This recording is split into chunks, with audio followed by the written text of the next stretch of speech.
Call the roll. Trustee Gray. Present. Trustee Holtz. Present. Trustee Rogers. Present. Trustee Suisse. Present. Trustee Pazmino. Present. No. Mayor Yukich. Present. Are there any amendments to the agenda?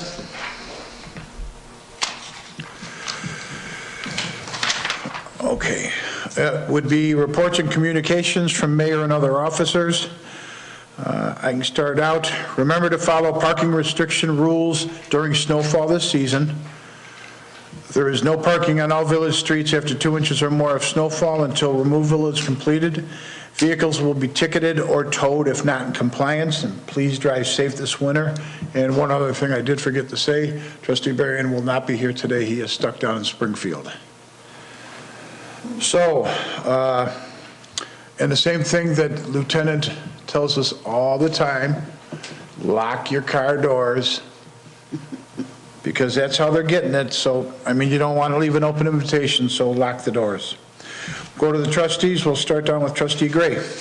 Thank you, Mayor. Just a couple quick things regarding Homerfest. We continue to make great progress toward the 2020 event. We're talking about drainage for the site. Carlo Caprio continues to line up the bands, and we're putting everything together. It's hard to believe it's already the end of February and this thing will be here sooner rather than later. So everything's going well. If anybody has any wants to see any more information about it, you can visit homerfest.com. And we will be moving our March meeting because it doesn't conflict necessarily, but it's on March 17th, which happens to be St. Patrick's Day, and it's an election day. So we're going to move that meeting. We're putting out a feeler to all the committee to find out what date works. And if anybody wants to attend that meeting, please just check the website. Okay. And as it stands right now, everything is going to be status quo from last year? Yes, sir. Okay. That concludes my report. Thank you very much. Trustee Holtz? No report. Thank you.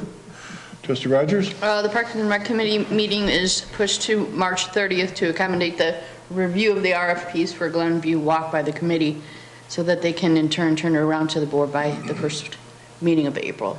Okay. Thank you. Trustee Pazmino? No report. Thank you. Trustee Suisse? No report this evening, Mayor. Thank you. Village Clerk? I do have a short report. In front of you, I had passed out a list of the business registrations that are currently unpaid at the moment. You'll see 5 highlighted businesses in yellow, which I do understand now that those are businesses that had paid but did not pay the late fee yet. There are 2 businesses that are on this list that were not removed yet because we just found out, but they are no longer in business. But we currently stand at 25 commercial brick and mortar businesses that haven't paid and 35 home businesses. They have all been notified by either email or phone call to let them know that their registration has not been paid. Thank you, Christine. And then, I'm sorry, and one also a little reminder for the trustees, if you have a report that you would like submitted for the minutes, just a little reminder to please email them to me. That's all. Okay. Thank you. Next would be Village Attorney. No report, Your Honor. Thank you. Next, Public Safety Official. No report. You can repeat it. Let's beat it in their heads. You did a good job for me. Thanks, Jim. Village Manager. Mr. Mayor, I just wanted to just let the public know that March 11th, which is our next board meeting, right prior to our next board meeting, we're actually going to be doing a kickoff public meeting with our branding project, and that meeting will be held from 5:30 to 7 before the next board meeting on March 11th. So 5:30? 5:30 to 7. Okay. Is that it? Okay. Next would be public comment. No one has signed in for public comment, so. Thank you.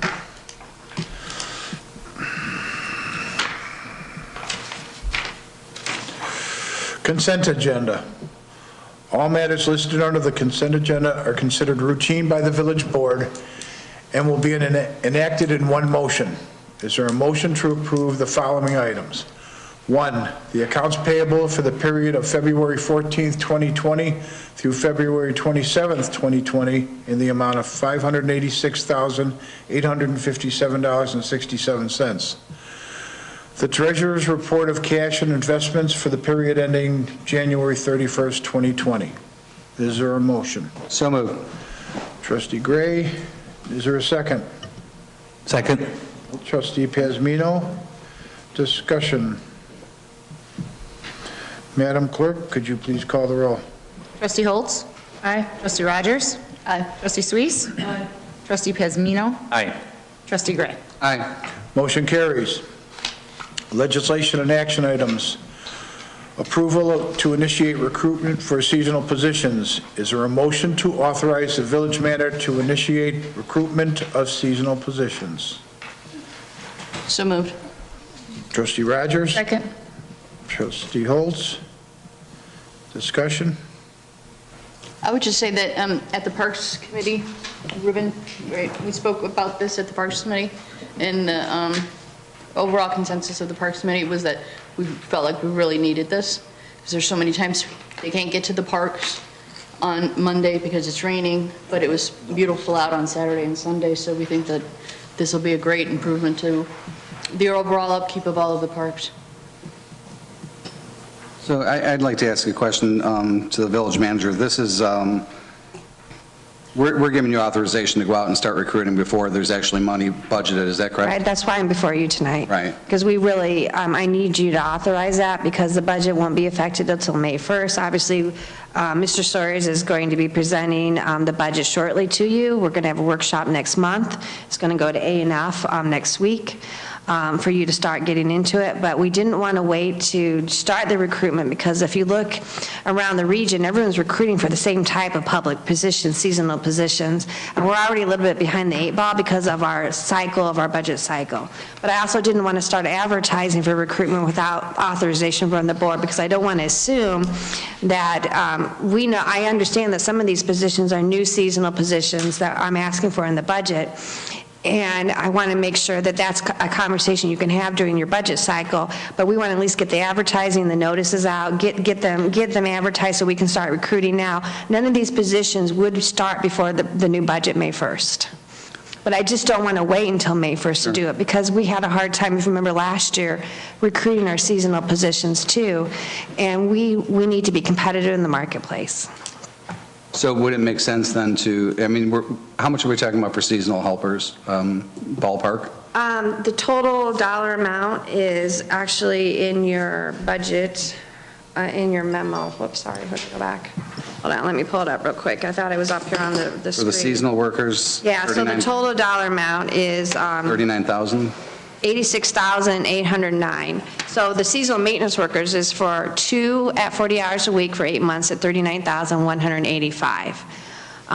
What Trustee Rogers was referring to, one of the things that we're working with with John Robinson is adjusting the work week. The way we currently do it is a Monday through Friday work week. And what we're going to be doing is we're going to go a 7-day work week. So we'll have workers actually working Saturday and Sundays too. This will allow us to spread out our resources more. It does account for weather challenges we get during the season. And will also allow us to reduce our overtime in our budget, because now we won't have to pay overtime on a Saturday or Sunday when we might be having a special event or something happening special. It'll be at a regular rate of pay. So that's in the new adjustment we're going to be going forward with the new budget year. I have a question. Will that hold true, too, for the special events intern and code officer, where it might be Yes. weekends Yes. or? Yes. Absolutely. Okay. Yep. That's the whole reason that we're recommending those, is that their schedules will shift so that the code enforcement officer is only for 200 hours during the busy season of the year, but we do envision that we can have them available on weekends or maybe on different schedule, because sometimes we have code enforcement issues that are not a Monday through Friday issue. So that would help with that, as well as the special events intern, which is which is basically 3 days a week. They would be assigned, their work week will shift. So if we have like Homerfest, or we have the bike event, or any of the other things, they will work on the weekends at regular rate. Sounds like a real good plan. Okay, is there any other comments? Madam Clerk, could you please call the roll? Trustee Rogers? Aye. Trustee Suisse? Aye. Trustee Pazmino? Aye. Trustee Gray? Aye. Trustee Holtz? Aye. Motion carries. Next, workshop item, strategic plan update. Carrie, you got this one. All right. right, so I'm driving the bus tonight, so hold on tight. Matt's on vacation. So, I wanted to, this shouldn't be too long of a workshop tonight, but I thought it was a good opportunity before we go into the new budget year, that we take a look back at the last 18 months. If you will recall, and this was before I started, you guys adopted a strategic plan back in 2018, August of 2018. And that strategic plan included a lot of different stakeholder, a lot of activities you did. So on this first screen here, you did the National Citizen Survey, which went into your strategic planning efforts. You did stakeholder meetings. We took a review of all the previous documents and institutional knowledge we had on what the village had done so far. You did a SWOT analysis, and then basically in August of 2018, the village board adopted a strategic plan for the next 5 years. So what we've been working on internally at staff is taking a look at that strategic plan and putting together what we've accomplished in the last 18 months, and then looking forward on what we see as things we're still working on that haven't been quite finished yet. And then we want to talk a little bit about some of the challenges that are going to that we still face as it relates to implementing the strategic plan. And I want to get your input on that as we start the new budget process and the new upcoming year. So basically, as part of the strategic plan, just to remind you guys, there were 6 major strategic priorities that were adopted by the board. These are the 6: economic development, financial stability, growth, intergovernmental partnerships, recreational amenities, and infrastructure. As part of each one of these 6 strategic priorities, you guys also identified 3 desired outcomes that you wanted for each one of these goals. And so I'm just going to briefly go through these. So the first one was economic development, and these were the 3 desired outcomes that were listed in the strategic plan. It was clarity on vision and strategy for our commercial corridors and large parcels that will still remain to be developed. We wanted to expand the tax base, and we wanted to increase our developable land inventory. And actually, and I can't really take credit for it, although I have almost been here a year, you guys have accomplished a lot. In your packets that were included with your agendas that were distributed last Friday, I included a spreadsheet that you had that kind of lists all the accomplishments. I don't have all of them listed tonight on the worksheet presentation, but I've highlighted the big ones. But you do have the detail in your packet that was given to you.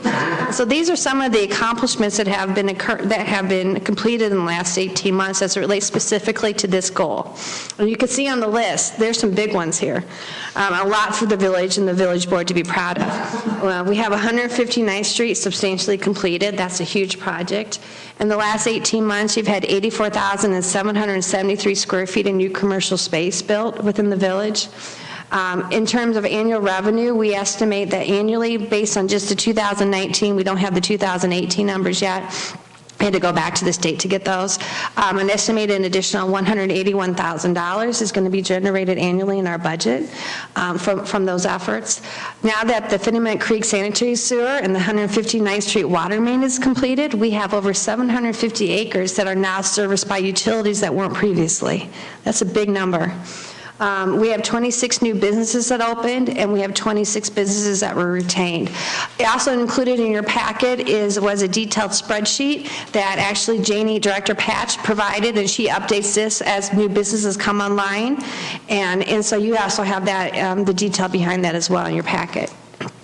Obviously, we completed the first phase of the feasibility study for a possible sports complex to be in the village.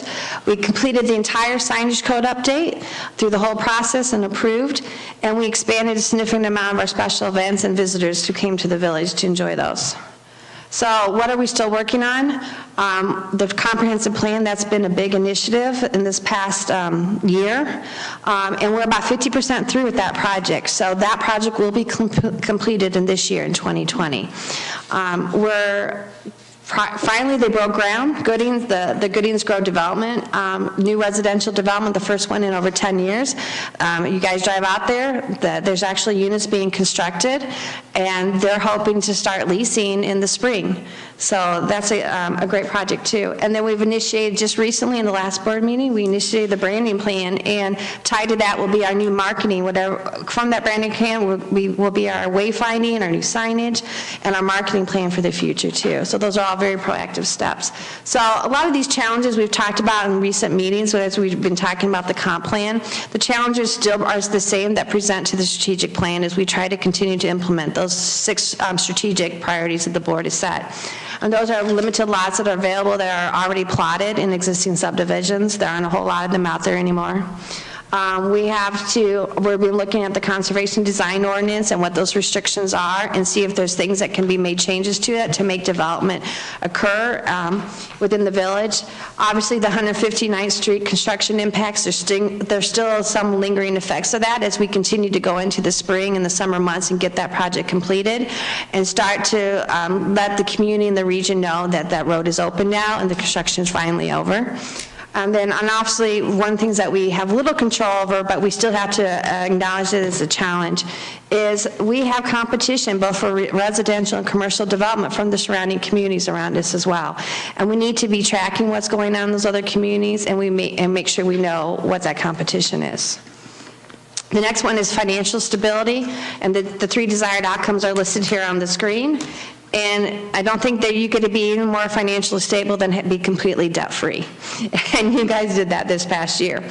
So we paid off our general obligation bonds. We're currently debt-free. Thanks to Mr. Sawyer, so we got our audit certification award again. We got some grant funding in the last 18 months.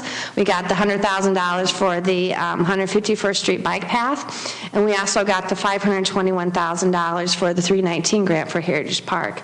We launched our 2020 sponsorship program last year so that we can help offset the cost of our special events, and actually that's been very well received with our business community. We've gotten quite a few commitments already for those.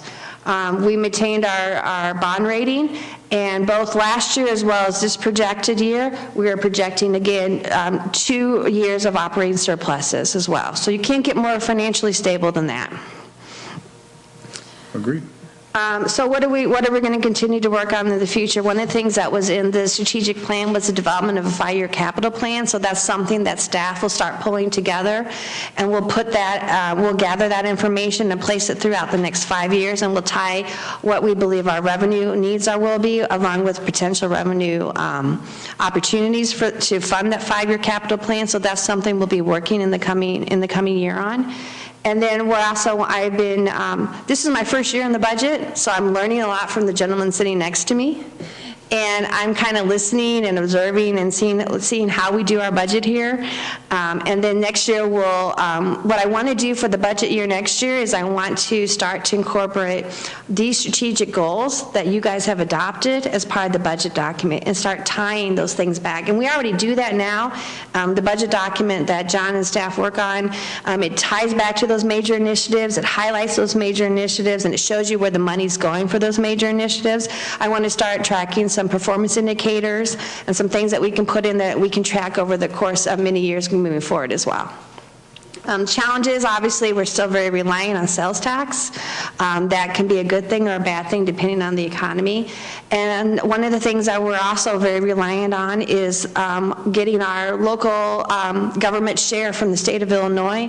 I think we all recently, I sent some information out to all the board members earlier in the week about a memo that came out from IML, that there may be additional dip into that if the increase in the income tax is not approved by referendum. The governor in his proposed budget has recommended that if that is not approved, that there's going to be another 5% that will be held back that we will not be receiving. So those are things that we have to watch and be aware of, because what happens at the state level does impact the local level as well. Okay, so the third one is growth. These are the 3 outcomes that are listed in the strategic plan that we're trying to accomplish. And we've actually accomplished quite a few things for this as well. We have the development of Heritage Park. We have the neighborhood connections we made with the paths, which has really been a focus. We have now 5.5 miles of new bike path in the village with the completion of those connections, as well as with the bike path that's along 159th Street that connects the east-west areas of the village. We have the development, again, of the first new residential subdivision, and again, we're still working on the comprehensive plan. So next steps, the comprehensive housing analysis is currently underway as part of the comp plan. We're looking at design guidelines as well, which we started with our public meetings we had last month. We're doing an annexation study right now in-house by staff, and we are about 50% completed with that, so that will be presented to the village board this year as well, and it will have every piece of property that's an unincorporated township, and it will show the different paths of opportunity for future annexations and the pros and cons of each one of those. And tied to that is utility gap analysis that we're also doing in-house. And we are taking a look at where our existing utilities are. We're taking a look at where those gaps are and how we can connect those utilities in the future and what we think the best possible routes would be, as well as what the costs associated with that would be as well. So we're doing both of those plans in-house right now with staff, and those will be presented later in this year to the board for review. The challenges, again, some of our codes are overly restrictive, so those are some of the things that we're looking at right now. We still have gaps in our trail system. We still have competition that will impact our growth from our neighboring towns.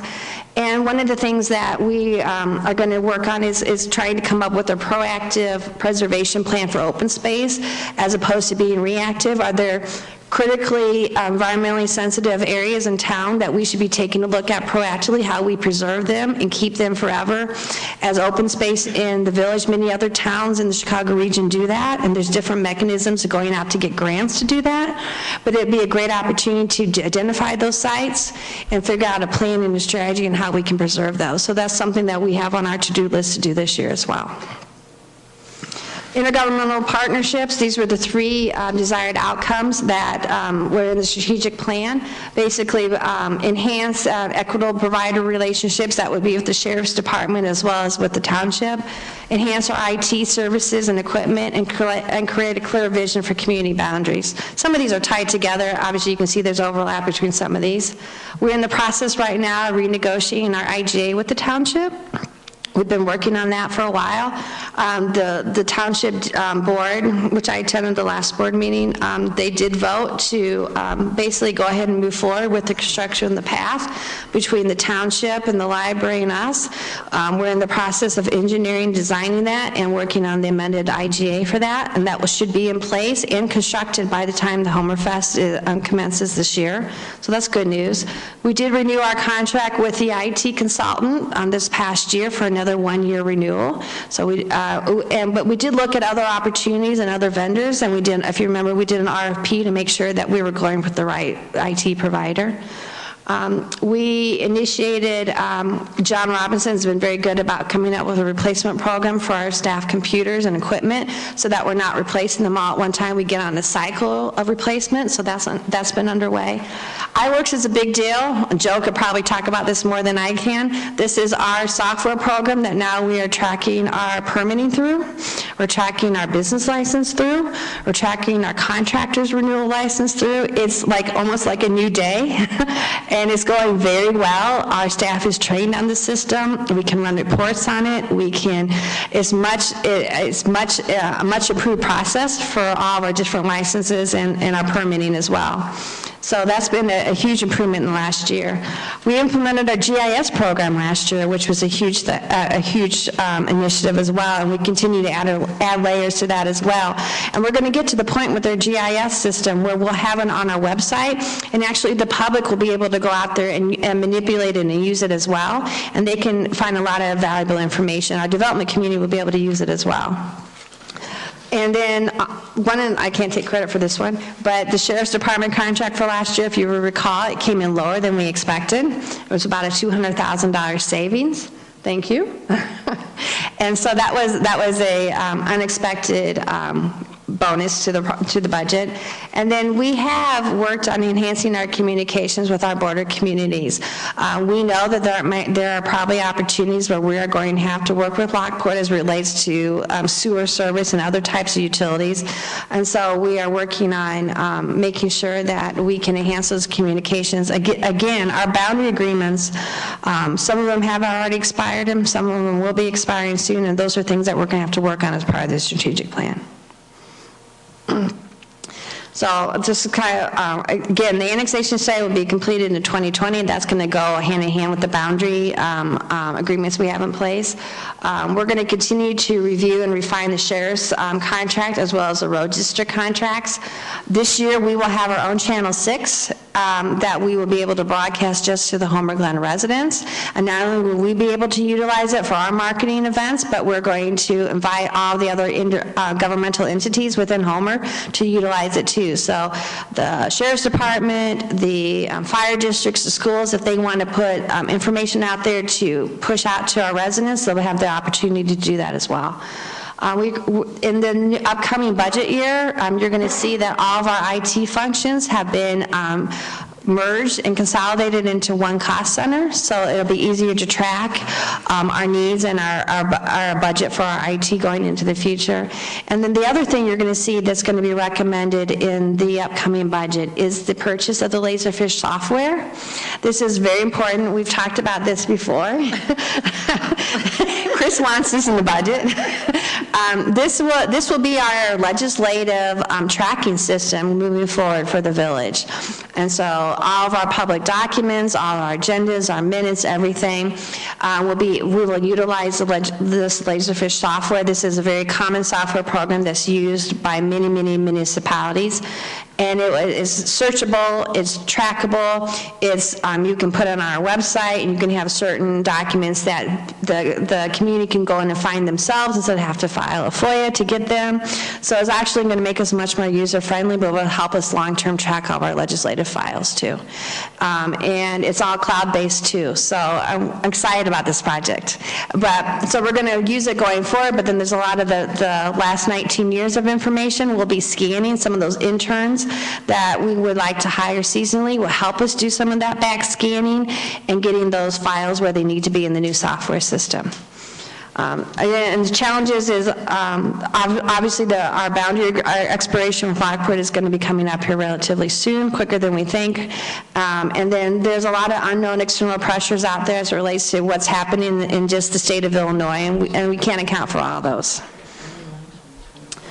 Recreational amenities, we've obviously made a lot of progress here. These are the 3 desired outcomes: clarity on the future of recreation, Heritage Park that works for the entire community, and expanded parks and trail service. So these were your 3 desired outcomes, and we've accomplished actually quite a bit in this particular category as well. Active Core is open, as you guys know, substantially complete. We have a punch list of items that will be finished in the spring when the weather breaks. If you add that along with the 319 grant area, along with the Heritage Circle, that's 60 acres of total of the park that has been completed thus far to date. We've expanded our special events. We added to our Homer for the Holidays with the lights that we'll continue to put out every year. We are underway with our designing and engineering for the next phase based on the approval of the village board. The Northwest Neighborhood Connection has been opened. We've had the bike pass open. We have Glenview Walk RFP that's out on the street right now. Will be back before us by the end of March. We have the Heritage Fishing Pond, which is at least stocked, and we got to let the fish grow for the next 3 years and leave it alone. And then obviously we put together our sponsorship program to promote our special events with our businesses in town.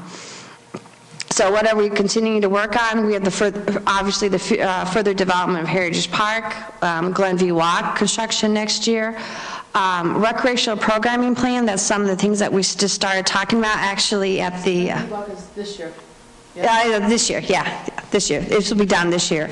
At the last Parks and Rec Committee meeting, we talked about some programming that we could be starting to offer in terms of like some one-day like pickleball and tennis court, not classes, clinics, there you go, that's the word I was looking for, that we can start offering and slowly start to get into the arena of programming as opposed to just special events. And then the phase 1 at the West Extension of Heroes Trail is on our to-do list as well. So the challenges that we still face is limited open space, obviously in some of our older subdivisions that we're still trying to get creative with and figure out how to solve that. We still have gaps in our trail system. And then, as always, as we expand our resources that our services that we offer to our residents, we have to be conscious of available resources and staff to provide those services, which will be a challenge in the future.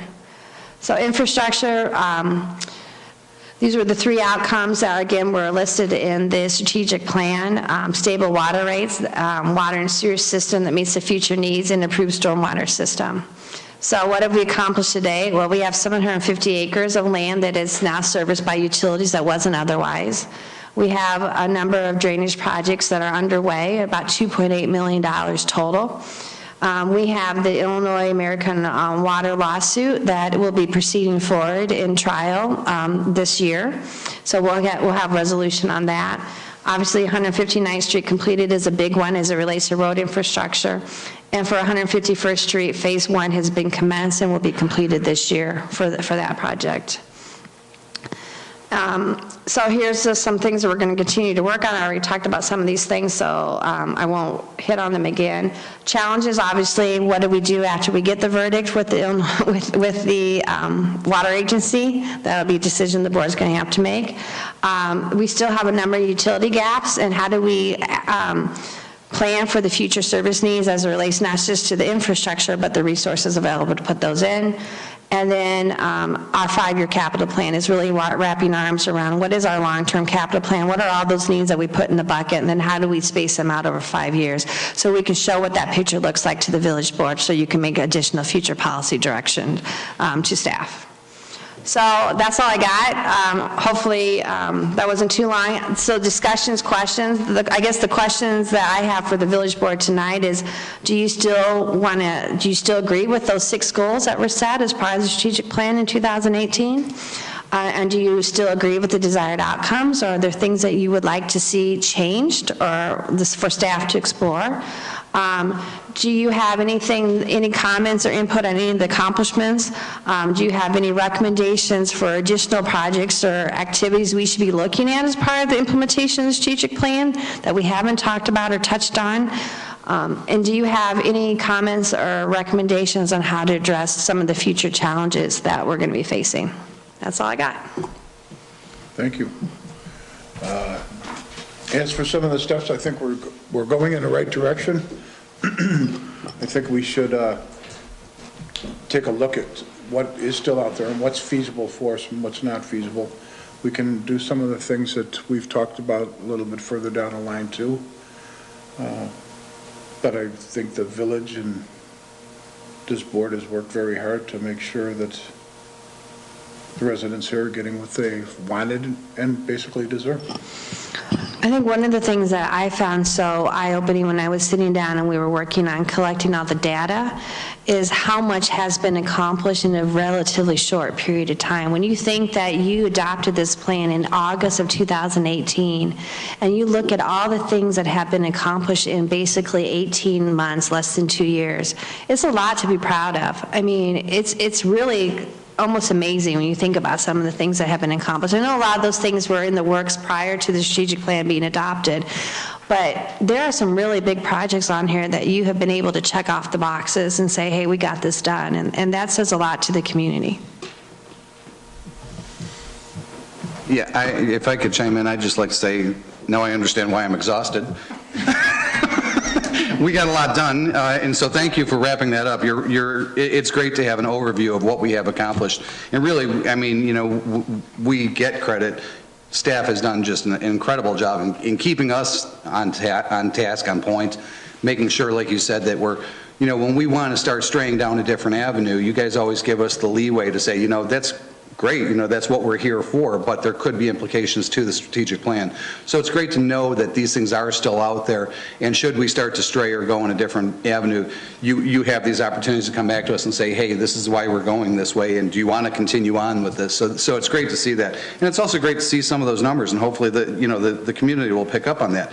Talking about 750 new acres being serviced by services, that's huge to developers. I mean, they look at that and say, is this land developable today? Can I put a shovel in it in the ground within 6 months? And, making strategic moves to put in water and sewage takes a very long time to do. So having those things in place is really going to, help with the development of some of those parcels of land.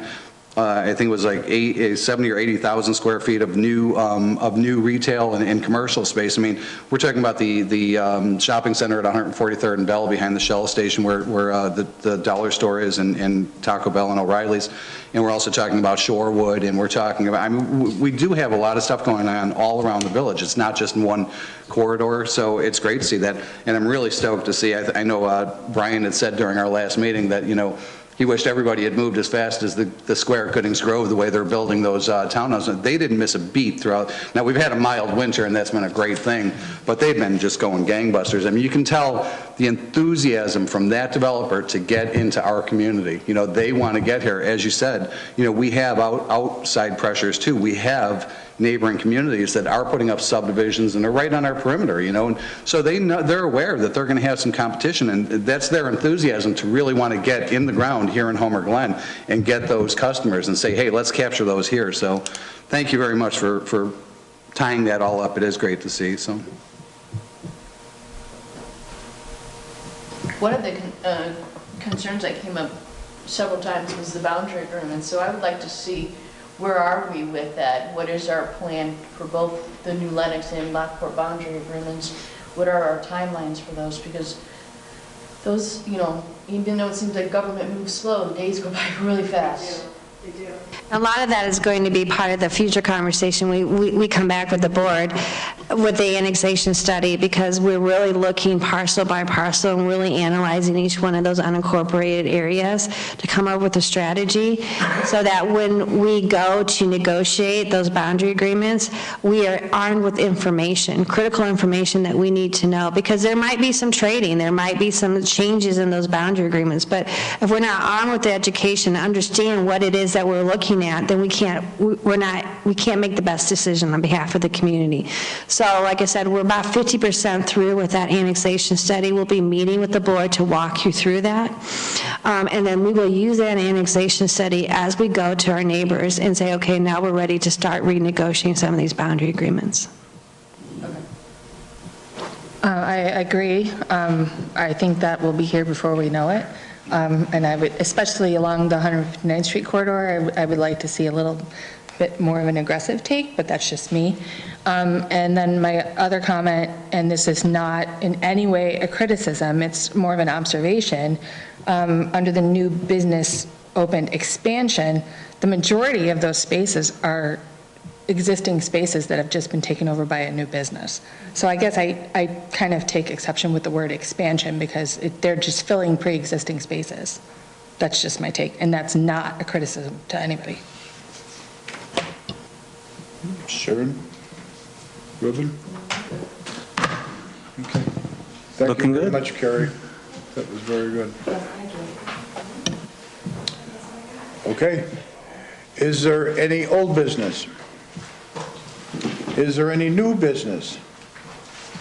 Is there a motion to adjourn? Second?